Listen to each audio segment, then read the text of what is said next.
What's up, y'all? New friends on a pal day. Your boy AJ Lawson. We are back. I know we've had a little bit of a break. The whole COVID thing kind of changed how we operated. Andrew also hurt his ankle. So today we're going to talk about mountain boarding. We're going to do a brief intro about mountain boarding. Yeah, we're just stoked to be back. Hope everyone's been well. Life is crazy right now, but whatever, we can still be out here and have fun and be safe. So this is a mountain board, or this is my mountain board. It has pneumatic tires, meaning it has like air-filled tires, you pump them up. It has bindings, like mountain board specific bindings. It has like a top ankle strap and a heel strap. The trucks go, instead of like a skateboard like under your foot, they go outside of your feet. And then the steering system is a little different. It's basically like two bushings on the outside, and you can control how stiff it is with harder inserts, and then you can crank these down as well. You have bindings so you can leave the ground and also have a little bit more control on rockier and more technical terrain. There's no kicktail like a skateboard, so it'd be hard to ollie without bindings. The company that makes this board is called MBS. They were started in 1993. They're based in Colorado Springs, so they've been around for a while. People have been riding off-road boards probably since like the 80s with like XT wheels, the off-road skateboard, dirt board wheels. I've been doing this for a really long time. I really like it. It's super fun. A lot of people ask what it feels like. I would say that it feels maybe like a combination of skateboarding and snowboarding. Like, I would say my trick approach and my riding approach is a lot like snowboarding. Jumping kind of feels like snowboarding, but turning feels a lot like skateboarding, or like a downhill skateboard. Good places to ride with the advantages is being able to ride off-road. So riding in like grass and dirt and even like gravel. I ride a lot of bike parks, a lot of BMX and mountain bike stuff.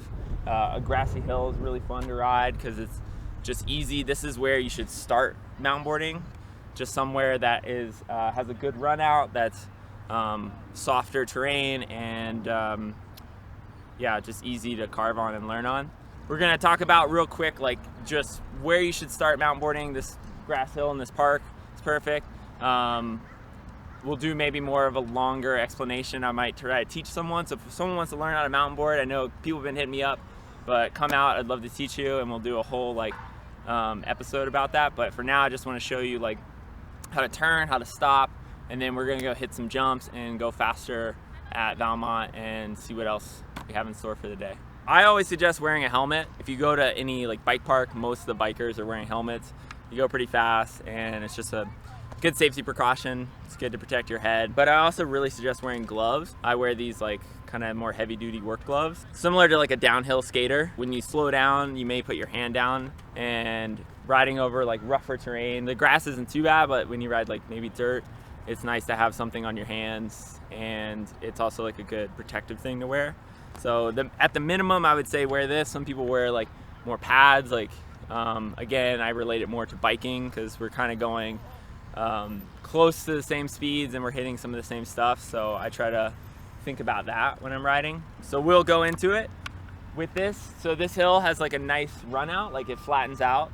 And I would walk maybe not to the top of the hill, maybe like halfway or a quarter of the way down, and strap in. And if you have some boarding experience, you may pick it up really quick.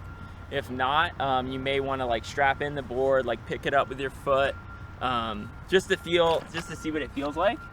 So just to feel this and kind of move it around, so you kind of get a sense of like how much it weighs and like how it's going to feel on your foot. And you want to make sure when you strap in, you want basically equal toe and heel hang. So my toes and my heels should be like, my foot really should be kind of like centered on the board. So you have, when you're doing like turning on your toes and heels, you have equal pressure. I ride a heel strap. I like the control of it.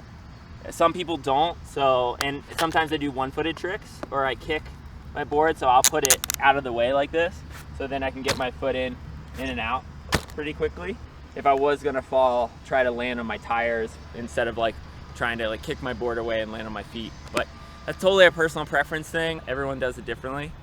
That's basically it. So I'm gonna walk up the hill and show you how I would start out, and then talk about turning and then stopping, and then we're gonna move on. Keep your back straight. If you start to lean it's too far forward, you're gonna fall over. And then just stick your arms out and point the direction you wanna go. So I just went straight, so my knees are bent a lot, my back's straight, I'm looking down the hill and I'm pointing. And so the same with turning, like we're gonna apply a little bit of toe and heel pressure to turn and just feel how the trucks feel. And you don't wanna make like a sharp movement, you don't wanna go like as hard as you can to turn. You wanna ease into it like you're like putting pressure on a gas pedal.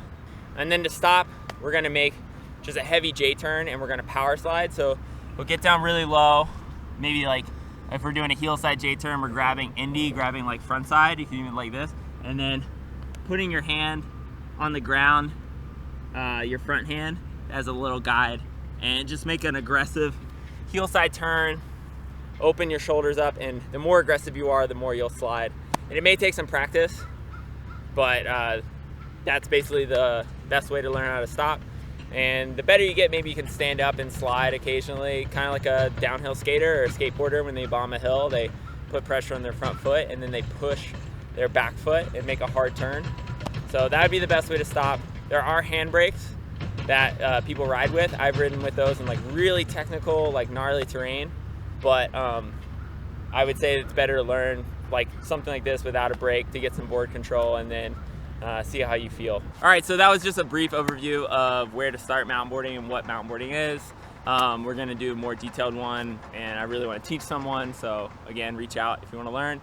Now we're gonna head to Valmont and hit some jumps and go fast downhill and talk a little bit about riding at a bike park with a mountain board.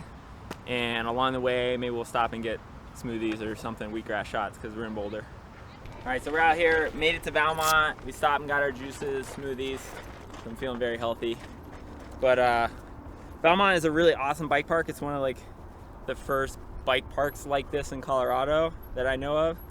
And this kind of spawned a lot more to be built. The biggest thing I would say with riding at a bike park is just respect the bikers here. I mean, this is made for bikes. I've typically always been pretty welcome, and even the people that run the parks and the park shapers have talked about doing stuff with mountain boarding. So they seem to really like it, like, but I would just have like a good attitude. And as far as like safety, and if you're just starting out, like work your way up there. Everything's labeled pretty well as like small, medium, large, and I would just start at the small stuff. You could even start lower on the hill. That's like a good tip to like, you know, make sure that no one's dropping in, but you could start a little lower and just kind of like work your way up like we did with the grass hill. And you could even drop your tire pressure a little bit. That'll help you give a little more grip.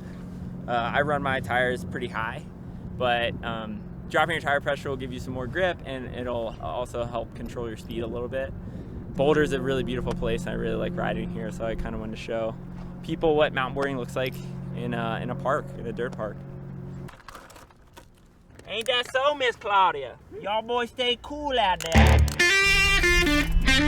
Are you ready? Drop it in 30. Can't count.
super fun day out here. I'm stoked to be back. It feels kind of like Bikram yoga when I ride and then I like roll out. My muscles are just like not tight anymore, I'll say that. But yeah, such a fun day. Thanks for checking us out. Glad to be back. You know, I wanna do other stuff. I'm probably gonna try biking. I would love to do like a swap day where I bike and someone mountain boards. So we could do that. But you know, we're looking forward to keep doing more episodes and venturing out. So hit me up, dude. Slide in my DMs. Let's go. Let's you know, the world's crazy right now, but we can be outside and have fun. So let's do it. But thanks for checking out New Friends on a Pal Day. AJ Lawson here and Andrew Kiddo. Wait, how do you say your last name? Yeah, that's right. Oh. AJ Lawson here and Andrew Kiddo, cranking out content for y'all. But thank you. Namaste. Mahalo forever.